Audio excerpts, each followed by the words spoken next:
सावधान। नमो अरिहन्ताणम् नमो सिद्धाणम् नमो आयर्याणम् नमो वत्सायाणम् नमो लोये सब्साहुणम्।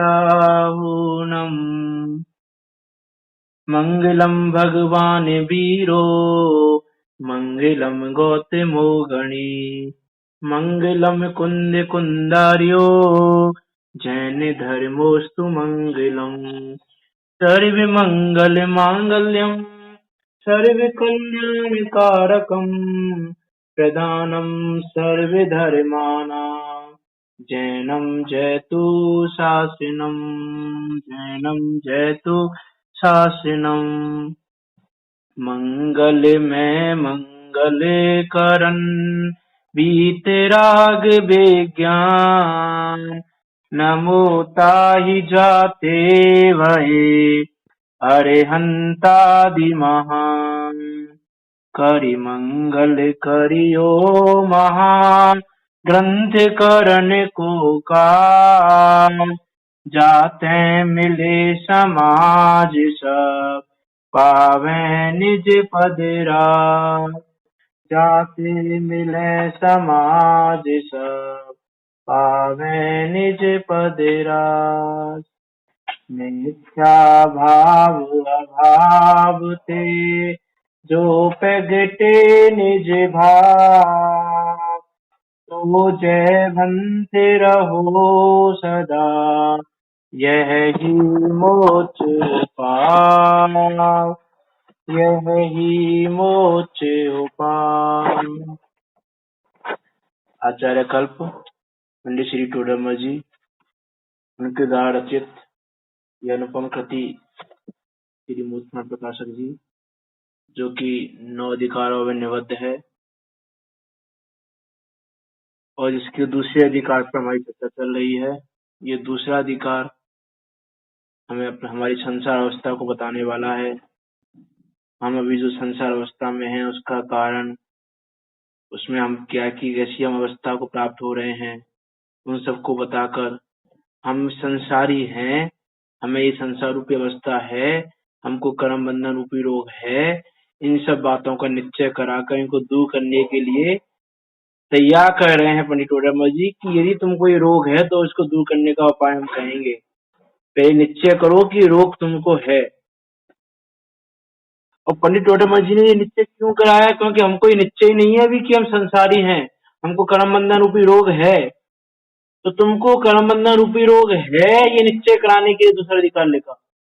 क्योंकि रोगी को रोग का निश्चय ना हो तो वो उसके दूर करने के उपाय को ना सुनेगा, ना उसकी प्रतीति करेगा और ना उसको ग्रहण करेगा, ना रोग को दूर कर पाएगा। इसलिए प्रथम तो रोगी को निश्चय करना चाहिए कि मुझको रोग है। तो यहाँ भी कर्म बंधन रूपी रोग से हम सब ग्रसित हैं। तो हम रोगियों को पंडित टोडरमल जी दूसरे अधिकार के माध्यम से निश्चय करा रहे हैं कि कर्म बंधन रूपी रोग तुमको है, तुम रोगी हो। और जब ये निश्चय हो जाएगा तो फिर उसको दूर करने का उपाय बताएंगे, उसकी प्रतीति कराएंगे और फिर उपाय को हम ग्रहण करके उस रोग को दूर कर सकते हैं। ऐसे दूसरे अधिकार पर हम चर्चा कर रहे हैं। इसमें सबसे पहले हमने कर्म बंध का कारण देखा था और कर्म बंध का कारण देखने के बाद अभी कर्म बंधन होने के बाद इस जीव की क्या क्या अवस्था हो रही है उस कर्म बंधन से, उस पर हम विचार कर रहे हैं। जिसमें ज्ञानावरण दर्शनावरण जो हमारा ज्ञानोपयोग दर्शन उपयोग है, उन सब की प्रवृत्ति कैसे होती है, कितनी पराधीनता है, तीन का को जानने वाली वस्तु भी कितनी पराधीन होकर प्रवर्तन कर रही है, उन सब बातों को हमने जाना था। और अभी मोहिनीय कर्म द्वारा जीव की क्या अवस्था हो रही है उस पर हम विचार कर रहे हैं। इसमें पहला भी तो दर्शन मोहिनीय कर्म है जो संसार में भ्रमण कराने का सबसे बड़ा कारण है। ऐसे उस दर्शन मोहनीय कर्म के द्वारा जीव की क्या अवस्था हो रही है उसका हम विचार कर रहे हैं। ये दर्शन मोह ये अनादि से ये जीव दर्शन मोह करके, मिथ्यात्व भाव को करके, वस्तु जैसी नहीं है उसको वैसी मानकर संसार में दुखी होता आया है। इसीलिए ये दर्शन मोहिनी है, ये मोह करने जैसा नहीं है। ये मान्यता जैसी हम करते आ रहे हैं अनादि से, वैसी मान्यता करने योग्य नहीं है। आचार्य कुंद कुंद देव द्वारा रचित समय सा परमागम में आचार्य अमृतचंद देव ने पूर्ण अधिकार में एक कलश लिखा, कलश नंबर 22। उसमें उन्होंने यही बताया कि अनादि संसार से लेकर आज तक जो जिस मोह को हमने ग्रहण किया है, अनुभव किया है, उस मोह को छोड़कर जो ये ज्ञान मात्र वस्तु है, जो ज्ञानादि गुणों का धारी है, अनादि निधन वस्तु है, उस वस्तु का अनुभव करो, उसका स्वाद करो। क्योंकि यह वस्तु, ये जीव तत्व कभी भी अजीव रूप नहीं हुआ, पुद्गल रूप नहीं हुआ, और हमने इसको पुद्गल रूप माना हुआ है। हे संसारी जीवो अब तो यह अनादि का मोह तजो, इसका ही अनुभव करते आए हो अब मत इसे भजो। रसिक जनों को ज्ञान उदय में आया उसका ही लो स्वाद, अनात्मा का आत्मा से एकत्व नहीं है यह अभिवाद। मोह वृथा झूठा है दुख का कारण भव दुखदाई है, अप्रतिबोध जीव को कोई कहीं नहीं सुखदाई है। अप्रतिबुद्ध जीव कौन है? कि हम अज्ञानी जीव हैं, उनको कहा प्रतिबुद्ध जीव। कि हम अज्ञानी जीवों को कोई सुखदाई नहीं है, सुख देने वाला तो एकमात्र शुद्धात्मा ही है। और इस शुद्धात्मा का इस अनात्मा के साथ, इस पुद्गल द्रव्यों के साथ एकत्व नहीं है। यदि एकत्व है तो शुद्धात्मा का शुद्धात्मा के साथ है। एकत्व नित्यगत समय सर्वत्र सुंदर लोक में। तो इन पर वस्तुओं के साथ हमारा एकत्व नहीं है जो हमने एकत्व माना हुआ है। इसलिए कहा कि अनादि से मोह को तजो, और इस मोह का जो तुम अनुभव करते आए हो इसको भजना बंद करो। पहले जो तुम पर में अहम बना कर करके, ये शरीर मेरा, ये स्त्री पुत्र मेरे, ये मकान मेरा, ये संसार मेरा, सब कुछ मेरा मेरा मेरा कहते आए हो, पर ये मेरा मेरा मेरा कहना बंद करो। और ज्ञानी जीवों ने जिस ज्ञान का स्वाद लिया उसी स्वाद का तुम पान करो, और विचार करो वास्तव में कि आत्मा का अनात्मा के साथ, पुद्गल के साथ, अजीव तत्व के साथ कभी भी एकत्व नहीं है। उनका तादात्म्य संबंध होता ही नहीं है, वो उनके साथ एकता रूप होता ही नहीं है। ये तो भाई झूठी मान्यता है, और ये झूठी मान्यता हमारी दुख को देने वाली है। यदि कभी कहीं कोई पदार्थ एक रूप हो जाता तो हम कह भी देते कि हमारी मान्यता का कुछ तो फल मिलेगा। अनादि काल से आज तक पुद्गल कभी जीव रूप नहीं हुआ, और जीव कभी पुद्गल रूप नहीं हुआ। इसीलिए हम इस चीज का विचार करें। अतः कुंद कुंद देव ने पूर्व रंग में ये बताया, उन्होंने ये सिद्ध किया कि जीव कभी पुद्गल रूप नहीं हो सकता। उन्होंने मान लिया 23-25 नंबर की गाथा में, अज्ञान मोहित बुद्धि जो बहु भाव संयुक्त जीव है, ये बद्ध और अबद्ध पुद्गल द्रव्य मेरा वो कहे। कि अज्ञानी जीव जिसकी बुद्धि मोहित है अज्ञान से, जो पर में अहमपना कर रहा है, पर कोई अपना मान के बैठा है, जैसा है वैसा नहीं मान रहा है, जैसा नहीं है वैसा मान रहा है, अपने ज्ञान आदि गुणों के धारी वस्तु को पुद्गल रूप मान के बैठा है। तो जिसकी ऐसी बुद्धि है, जो मोह राग जिसके भावों से युक्त है, वह कहता है कि पुद्गल द्रव्य मेरा। और फिर अगली गाथा में कहा, सर्वज्ञ ज्ञान विषय सदा उपयोग लक्षण जीव है, वो कैसे पुद्गल हो सके, जो तू कहे मेरा। अरे जो जीव पुद्गल हो या पुद्गल प्राप्त हो जीवत्व को, तू तब ही ऐसा कह सके है मेरा पुद्गल द्रव्य को। कि पुद्गल द्रव्य को जो हम मेरा मेरा मेरा कहते आ रहे हैं, वो मेरा कहना कब पॉसिबल है? उस पर में अहम पना करना, उन पर्याय में अहम बुद्धि धारण करना कब पॉसिबल है? कि जब वो जीव पुद्गल रूप हो जाए या पुद्गल जीव रूप हो जाए। यदि पुद्गल जीवत्व को प्राप्त कर ले तो हम कह सकते हैं पुद्गल द्रव्य मेरा है, या ये जीव पुद्गलत्व को प्राप्त कर ले, स्पर्श रस गंध वर्ण को प्राप्त कर ले, तो हम कह सकते हैं पुद्गल द्रव्य मेरा है। लेकिन सर्वज्ञ भगवान ने अपने ज्ञान में इस जीव को उपयोग में ही देखा है। उपयोगो लक्षणम, उपयोग इस जीव का लक्षण है। उस उपयोग में लक्षण वाले को जीव कहा है, तो पुद्गल कैसे हो सकता है? क्योंकि पुद्गल में उपयोग लक्षण नहीं है। और सर्वज्ञ भगवान के ज्ञान में आया है कि जीव वही है जिसमें उपयोग लक्षण पाया जाए। तो ये पुद्गल किस तरह से हम कहें कि ये मेरा है? कि यह तो ये जीव की अज्ञानी बुद्धि की मान्यता है कि वो ऐसा कहता है कि ये मेरा है, ये मेरा है, लेकिन उनमें तादात्म्य संबंध नहीं है। पुद्गल द्रव्य को मेरा होने के लिए उसको मुजरूप होना पड़ेगा, लेकिन मुजरूप वो हो नहीं सकता, क्योंकि व्याप्य व्यापक संबंध दो द्रव्यों में नहीं रहता। दो द्रव्यों का व्यापक व्यापक संबंध नहीं है। यदि पुद्गल जीव में व्याप्त हो जाए तो हम कहें कि पुद्गल मेरा है, या जीव पुद्गल में व्याप्त हो जाए तो हम कहें कि पुद्गल मेरा है। जैसे हम कहते हैं कि मकान मेरा है। यदि तुम मकान में व्याप्त हो जाओ, मकान का तुम्हारा व्यापक व्यापक संबंध हो, तो हम कहने में कह सकते हैं कि मकान तुम्हारा है। लेकिन मकान तुम में व्याप्त नहीं है और तुम मकान में व्याप्त नहीं हो, इसका अर्थ है कि मकान तुम्हारा नहीं है। तो ये जो हम पर्याय में अहम बुद्धि करते हैं, सब का भेद नहीं कर सकता।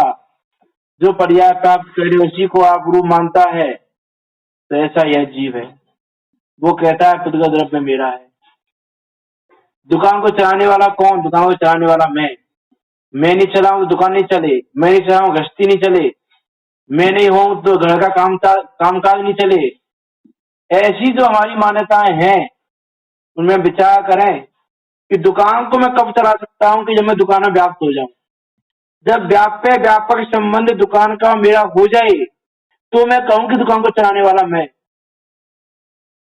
घर के काम कराने वाला, रोटी बनाने वाली मैं, ऐसा कब कहने में आएगा? कि जब तुम रोटी रूप हो जाओ, रोटी में व्याप्त हो जाओ, रोटी का और तुम्हारा व्यापक व्यापक संबंध हो, तो हम कह सकते हैं कि तुम्हारा है।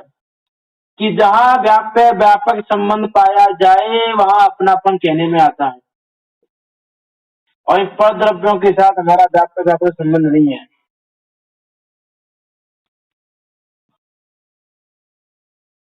जैसे उस रोटी में वो आटा व्याप्त होकर रह रहा है, आटे का उसका व्यापक व्यापक संबंध है, उस प्रकार यदि तुम भी यदि उसमें व्याप्त हो जाओ तो हम कहें कि रोटी बनाने वाले तुम हो। लेकिन व्यापक व्यापक संबंध नहीं है, मेरी रोटी बनाने वाले भी तुम नहीं हो। तो जैसा है वैसा मानता नहीं, और जैसा नहीं है वैसा मानता है, और इसके कारण यह जीवन आदि काल से दुखी होता आ रहा है। संसार में भ्रमण करते हुए प्रति समय दुखी हो रहा है, इसलिए वो दुख छोड़ने योग्य है, इसलिए वो मान्यता छोड़ने योग्य है। जिस सुख को हम सुख मान के बैठे हैं, वास्तव में वो सुख नहीं है। मकान को अपना मानने से सुख नहीं हो सकता, दुकान को अपना मानने से सुख नहीं हो सकता। इसमें जो हमारी बुद्धि है, इस बुद्धि के कारण दुखी होंगे। अभी वर्तमान में भी दुखी होंगे और आगे भविष्य काल में दुखी होंगे। वर्तमान में दुखी कैसे होंगे? कि हमारी मान्यता है कि घर मेरा है, ये दुकान चलाता मैं हूं, और जब वो परिणाम मेरे अनुसार नहीं होगा मैं दुखी होऊंगा।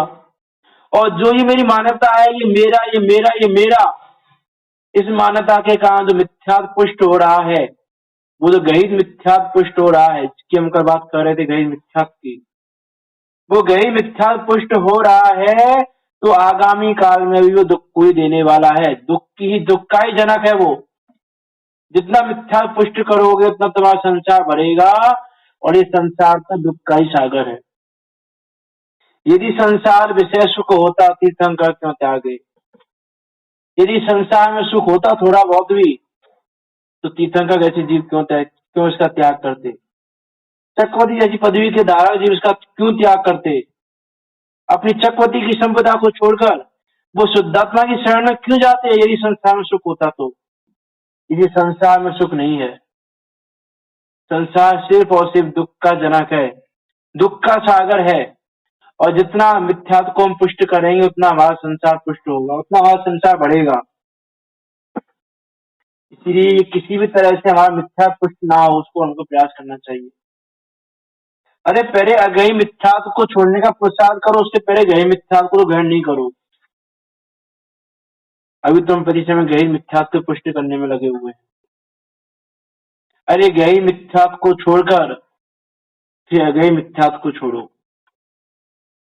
आचार्य अमरचंद देव ने तो यहाँ तक कहा 24 नंबर के कलश में कि महान कष्ट पाकर भी, मरकर भी इन तत्वों का कौतूहली बन, इन तत्वों को जानने की जिज्ञासा जागृत कर और अपनी शुद्धात्मा को देख। मरकर भी,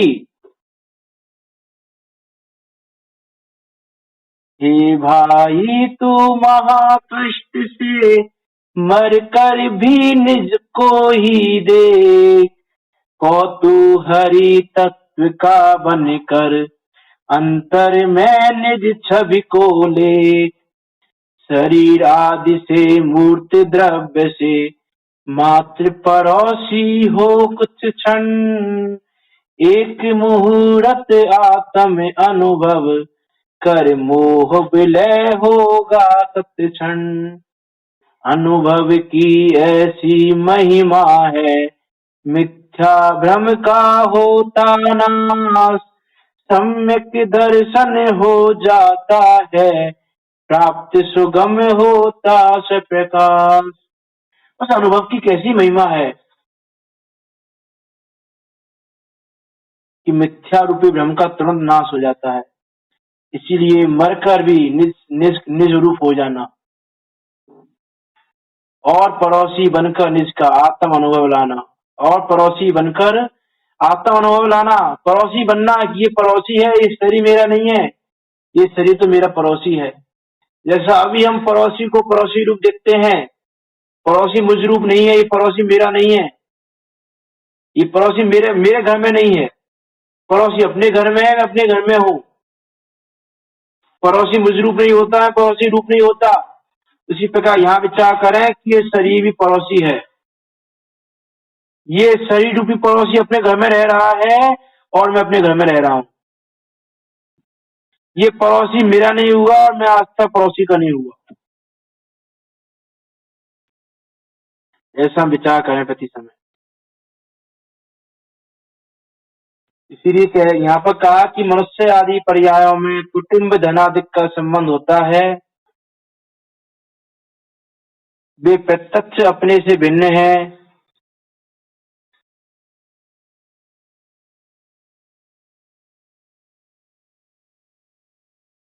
नमस्कार। कोरोना वायरस बीमारी यानी कोविड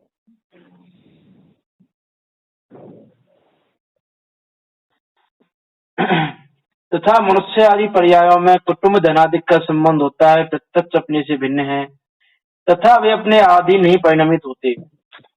तथापि उनमें ममकार करता है कि ये मेरे हैं। तो ये जो ममकार पना है तुम्हारा, जो अपनापन है तुम्हारा कुटुंब आदिक में, धनादिक में, इन पर्याय मनुष्य आदि पर्यायों में, इन सबसे अहम पना, अपना ममकार पना छोड़ो। ये ममकार पना ही दुख का जनक है। ये ममकार पना ही संसार भ्रमण करने का कारण है।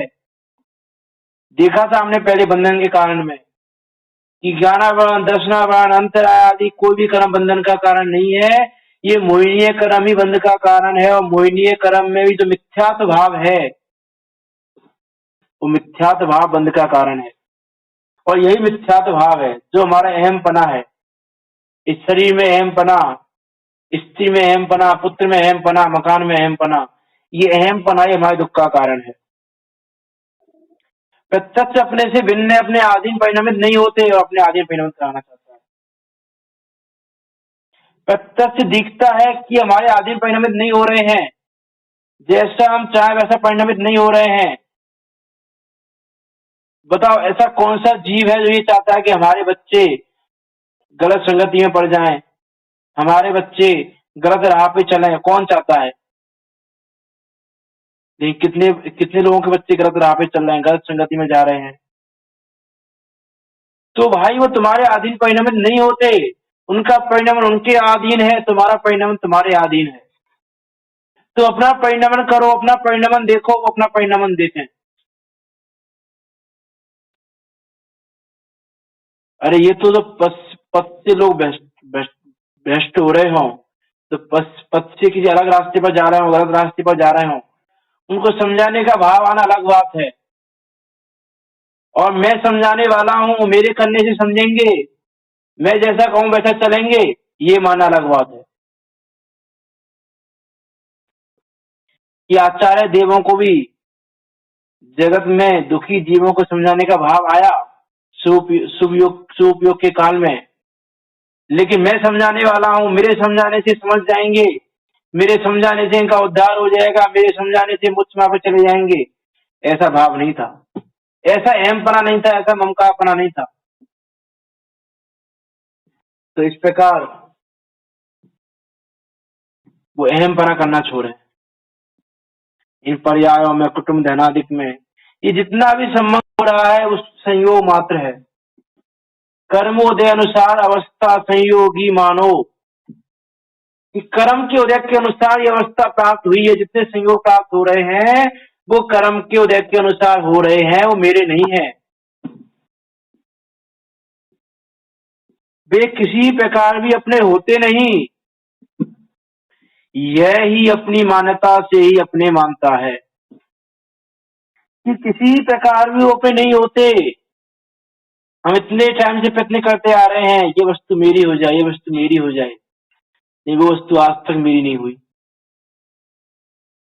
उसमें अहम पना कर करके, अरे पर वस्तुओं को छोड़ो, ये शरीर अपना नहीं होता।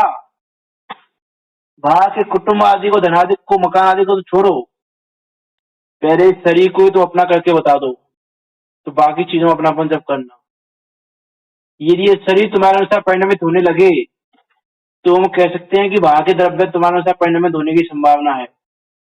लेकिन जब एक छेद अवगाह में रहने वाला ये शरीर, ये पुद्गल, ये तुम्हारे अनुसार परिणमित नहीं होता, ये अपने अधीन परिणमित होता है, अपने अनुसार परिणमन करता है, तो बाहर के पर द्रव्य तुम्हारे अनुसार परिणमित करें, ये तुम्हारी महामिथ्यात्व बुद्धि है।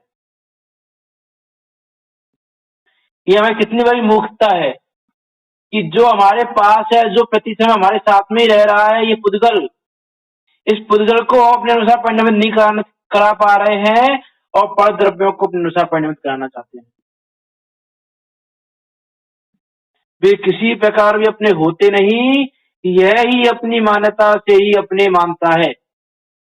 वो अपने होते नहीं, अपना मानने में लगा हुआ है, अपनी मान्यता से, ये मेरा, ये मेरा, ये मेरा, अपना मानने में लगा हुआ है, और वो किसी प्रकार अपने होते नहीं। और क्यों नहीं होते? कहीं व्यापक संबंध नहीं है, तादात्म्य संबंध नहीं है, वो एकत्व रूप नहीं हो सकते। वो एकत्व भाव तो तुम्हारे साथ में है, इन शरीर आदि पुद्गल द्रव्यों के साथ, पर द्रव्यों के साथ नहीं है। तथा मनुष्य आदि पर्यायों में कदाचित देवादिक का तत्वों का अन्यथा स्वरूप जो कल्पित किया उसकी तो प्रतीति करता है, परंतु यथार्थ स्वरूप जैसा है वैसी प्रतीति नहीं करता। कि देवादिक का तत्वों का जैसा स्वरूप कहा वैसी प्रतीति करता है, लेकिन जो यथार्थ स्वरूप है उनका वैसी प्रतीति नहीं करता है। कि हम लोग क्या मान लेते हैं कि जो जिनका समूह शरण है, जिनके पास तीन लोक की विभूति है,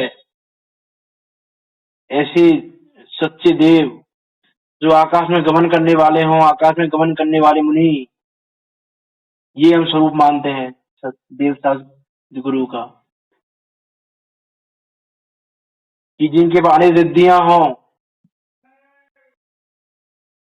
रिद्धियां पढ़ते ना हम, की रिद्धियां इतनी सारी, जिनके पास रिद्धियां हों, जो आकाश में गमन करें, जिनके पास समूह शरण हो, जिनके पास तीन लोक की विभूति हो, जिनको सब लोग नमस्कार करते हों,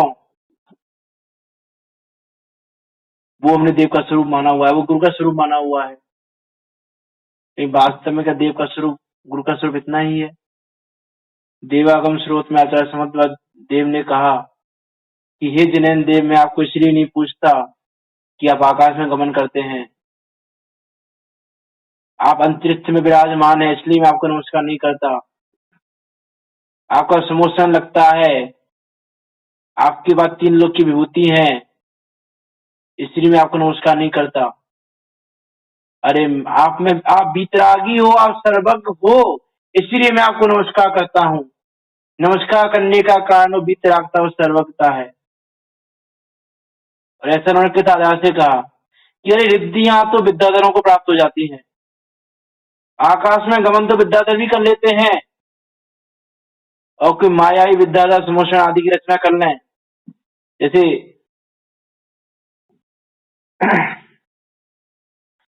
जैसे पंचम काल में हम उदाहरण देखते हैं कि 25वें समोषण की रचना की गई उनकी श्रद्धा का पता करने के लिए।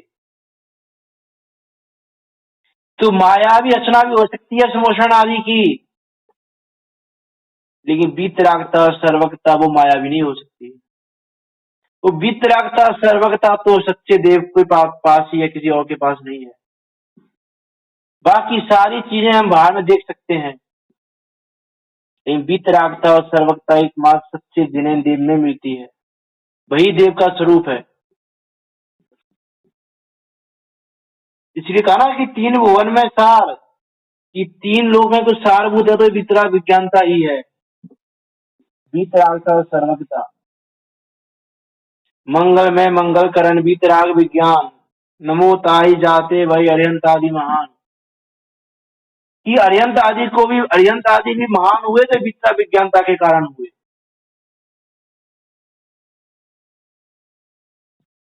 तो इस प्रकार देव का क्या स्वरूप है, गुरु का क्या स्वरूप है, शास्त्र का क्या स्वरूप है, तत्वों का क्या स्वरूप है, वो भी नहीं जानता।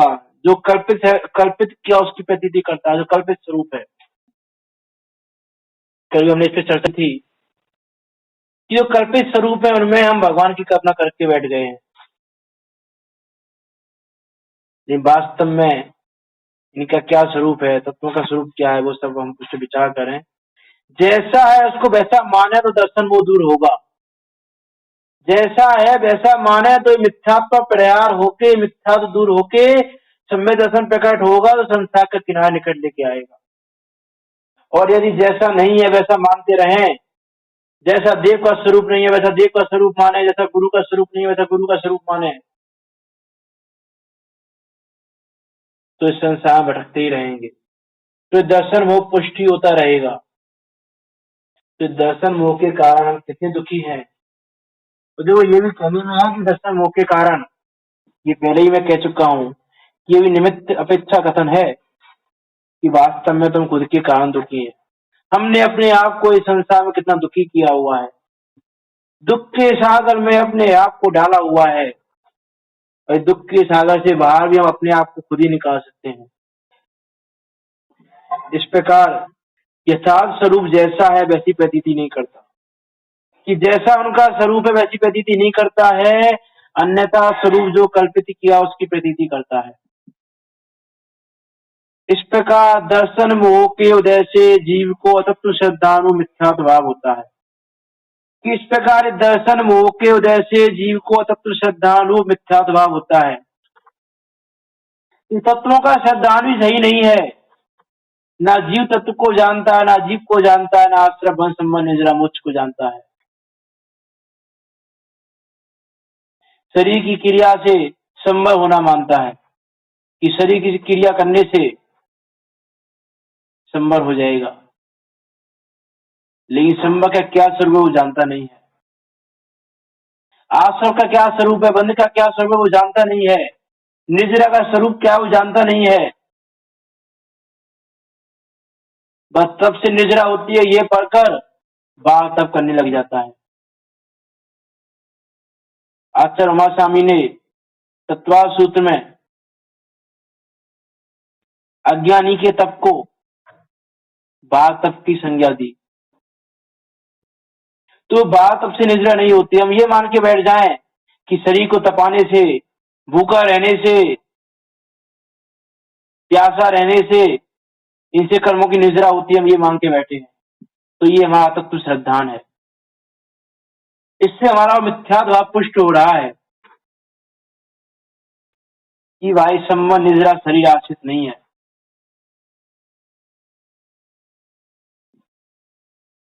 कि सम्मान निद्रा के धनी कौन है, किसके बल पर है, उसका पता तो करें, उसका विचार करें। इस प्रकार दर्शन मोह के उदय से यह जीव तत्व श्रद्धानु मिथ्या भाव करता है, अतत्व श्रद्धान करता है, जीव को जीव रूप नहीं जानता। तो जीव को जीव रूप जानने का पुरुषार्थ करें, जीव को जीव रूप जाने। तत्वा श्रद्धानम सम्यक दर्शनम। इन तत्वों का सच्चा श्रद्धान सम्यक दर्शन है, और जब तक अतत्व श्रद्धान रहेगा, तत्वों का श्रद्धान नहीं होगा, तब तक मिथ्या दर्शन ही रहेगा, तब तक संसार में भ्रमण करोगे। ये तत्वों का वो सच्चा श्रद्धान करो।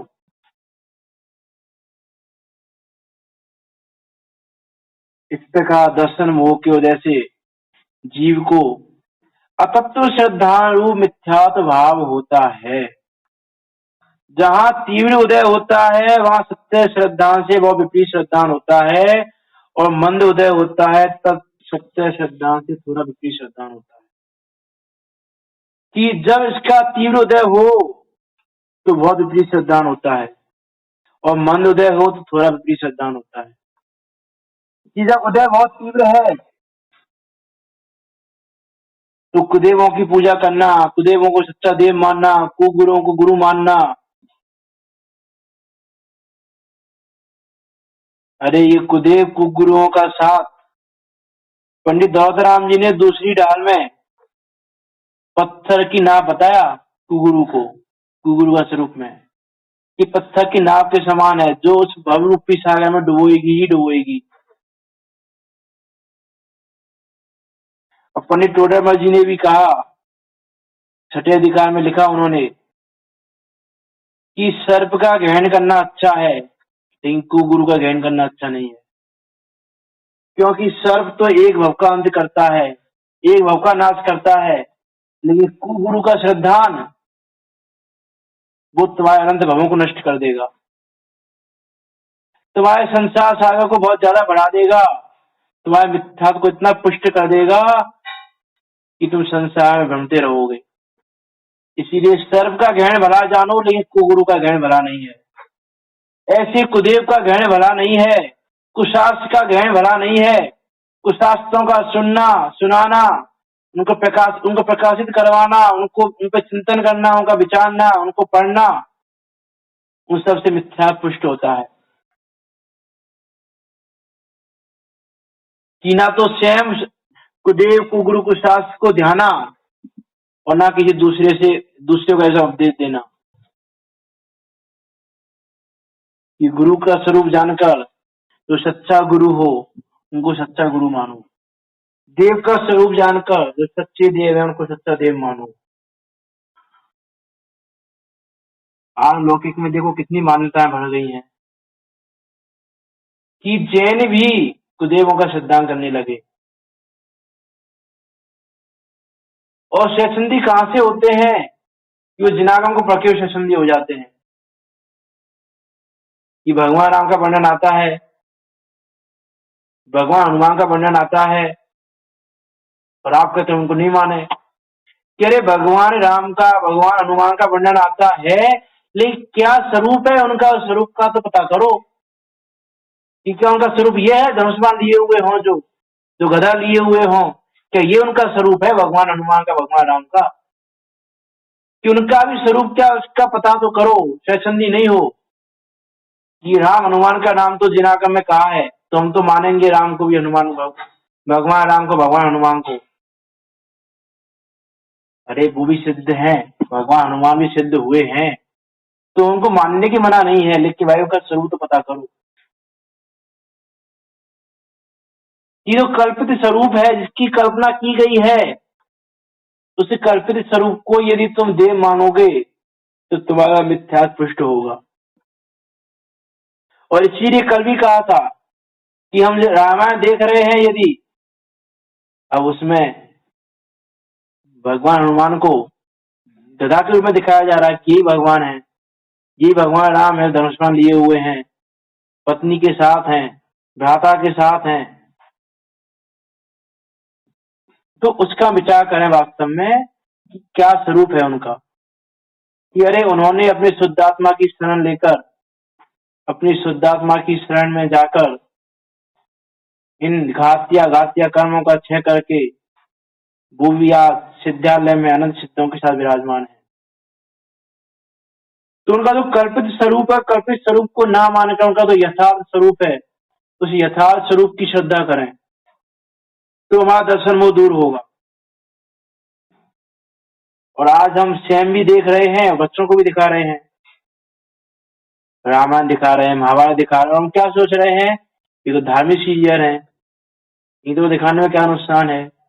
कि अरे इनको तुम दिखा रहे हो, तुम तो अपना मिथ्या पुष्ट कर ही रहे हो, लेकिन बच्चों को दिखाकर उनका ही मिथ्या पुष्ट कर रहे हो। कि अरे आज यदि वो बच्चे उनका यही स्वरूप देखेंगे कि भगवान का यही स्वरूप होता है, तो क्या सच्चे स्वरूप को जानकर वो सच्चे स्वरूप को मानेंगे नहीं। कि महाभारत में भी पांडव दिखाए जा रहे हैं, तो उनका क्या स्वरूप है।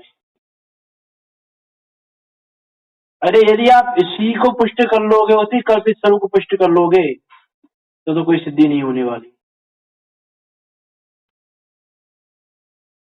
कि हमने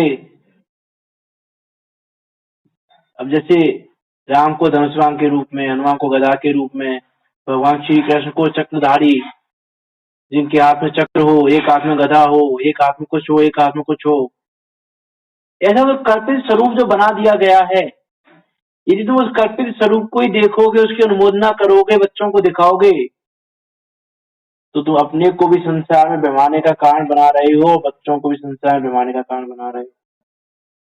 इसलिए भाई, जिससे मिथ्या पुष्ट होता हो, जिससे भयंकर कर्म बंधन होते हो, ऐसी चीजें न करने योग्य है, न कराने योग्य है, न अनुमोदना करने योग्य है।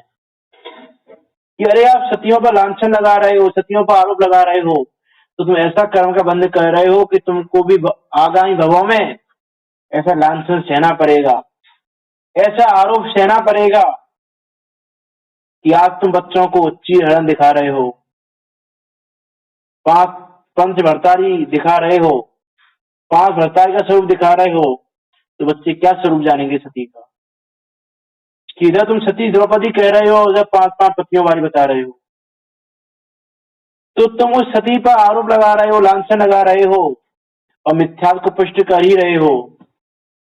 तो मिथ्या तुमको दुख भी देगा, और आगामी भव में तुम्हें भी ऐसा लांछन लगेगा, तुम पे भी ऐसे आरोप लगेंगे, उसकी तुम तैयारी कर रहे हो। जी कहा था ना, ये जो कर्म उदय में आया तेरा ही था आमंत्रण, कि जो भी कर्म उदय में आ रहा है तुम्हारा ही आमंत्रण है। इसलिए मिथ्या तो किसी भी तरह से पुष्ट ना हो जाए, वो हमको विचार करना है। कि जब तीव्र उदय होता है तो सत्य श्रद्धान से वो विपरीत श्रद्धान होता है, और मंद उदय होता है सत्य श्रद्धान से थोड़ा विपरीत श्रद्धान होता है। कि तीव्र उदय में तो महा विपरीत श्रद्धान होता है, और मंद उदय हो यदि उसका, तो मंद श्रद्धान होता है। कि मंद श्रद्धान कैसे होता है, कि मंद, अभी हमारा दर्शन मुख का मंद उदय है, तो हमने जिनेन्द्र देव को मान लिया, लेकिन कैसे मान लिया, कि जो अंतरिक्ष में विराजते हैं, जो आकाश में गमन करते हैं, जो समोषण की विभूति से युक्त हैं, इस प्रकार के लक्षणों से हमने जिनेन्द्र देव को मान लिया। लेकिन जो वास्तव में सच्चा स्वरूप है, उस सत्य स्वरूप की पहचान नहीं की। और देखो इस मंद उदय के काल में ही हम सत्य श्रद्धान कर सकते हैं। और हमारा आपका सबका मंद उदय है। हम सबको जैन देव का स्वरूप सुनने समझने विचारने को मिला है। सत्य देव सदगुरु का क्या स्वरूप है, तत्वों का क्या स्वरूप है, तत्वों का क्या स्वरूप हम मान रहे हैं और क्या हमको मानना चाहिए, वो सब बातें हमको सुनने को समझने को मिली हैं, चिंतन करने को मिली हैं। लेकिन हम प्रमादी होकर, आलसी होकर पुरुषार्थ नहीं करते। इसे संत सूरदास में लिखा था, आलत छोड़ो बनो उद्यमी, पर सहाय की चाह ना हो। कि आलस को छोड़कर उद्यमी बनो, उद्यमी बनो, पुरुषार्थी बनो, पर से सहायता की चाह नहीं करो। पर से सहायता की चाह में हमने पर को अपना मान के कि ये मेरी सहायता करेगा, और मिथ्यात्व को पुष्टि किया है बस। इसलिए अब ये आलस्य छोड़ने योग्य है, ये प्रमाद छोड़ने योग्य है, ये प्रमाद करने जैसा नहीं है। कि तीव्र उदय होता है तो सत्य श्रद्धान से वह विपरीत श्रद्धान होता है, और मंद उदय होता है तो सत्य श्रद्धान से थोड़ा विपरीत श्रद्धान होता है। तो मंद उदय में अपना काम कर लो, तीव्र उदय आ गया तो काम नहीं कर पाओगे। जैसे पंडित टोडरमल जी आगे के अधिकार में उदाहरण लेंगे कि जैसे कोई व्यक्ति नदी में गिर गया है, नदी में पड़ा है, और नदी का प्रवाह बहुत तेज है, और उससे वो अपने हाथ पैर फेंकेगा तो थक जाएगा, और थक के वो प्रवाह में बह जाएगा। वो उसमें तेज प्रवाह में हाथ पैरों को फेंकते फेंकते फेंकते थक जाएगा, और जब मंद प्रवाह आएगा तो कुछ कर नहीं पाएगा, तो बह जाएगा।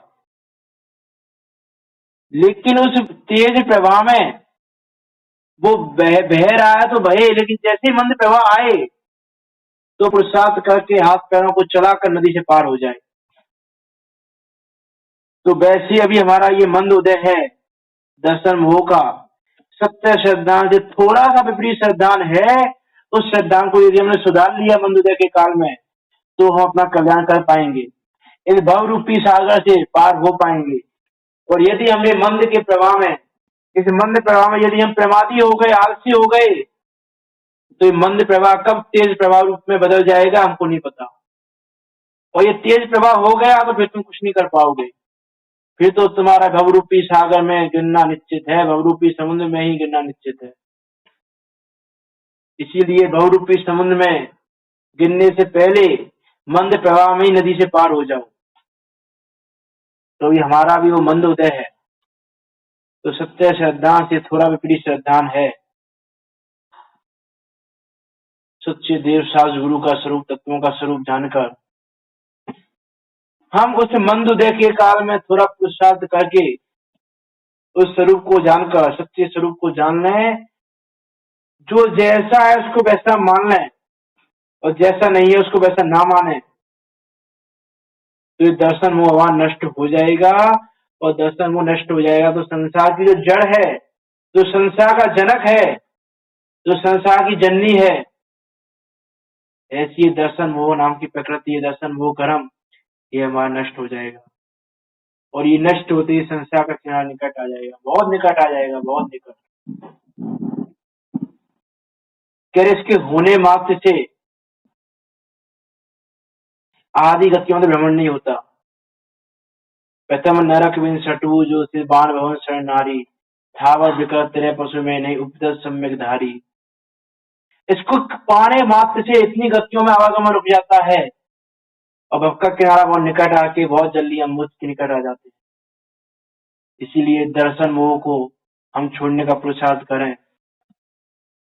और ये हम संधि ना हो कि दर्शन मोह के कारण दुखी हो रहे हैं, दर्शन मोह के कारण अपनापन मान रहे हैं, दर्शन मोह के कारण हमको श्रद्धा नहीं हो रहा है कि अरे ये गलती हमारी है, ये भूल हमारी है। हमारे स्वयं से ये भूल मिटेगी, स्वयं के कारण से मिटेगी, स्वयं के पुरुषार्थ से मिटेगी, तो दूसरा नहीं मिटा सकता। इस प्रकार पुरुषार्थ पूर्वक हम तत्वों का स्वरूप जानने में अपना उपयोग लगाएं, और तत्वों का स्वरूप जानकर अपना श्रद्धा सम्यक करें, और सम्यक श्रद्धा करके सम्यक दर्शन को प्राप्त कर बहुत जल्दी हम अनंत सिद्धों के साथ सिद्धालय में विराजमान हों। इसी मंगल भावना के साथ अभी की वाणी को विराम देते हैं। जिनवाणी स्तुति। निज निधि निज में बताई, यह अनंत उपकार है, उसके लिए जिन्हें तुम समोषण आदि से सहित हो, बंदे ना तुम्हारे आगे 3 लोग की संपदा पड़ी रहती है, इसलिए मैं तुमको पूछूं ऐसा नहीं। सत्य बारे है, मेरे पूछने का आधार क्या, उसका विचार तो करें। सत्य बारे है। पूरे दासा में जिनवाणी माता की वास्तव में देव का स्वरूप क्या है, धर्म की जय।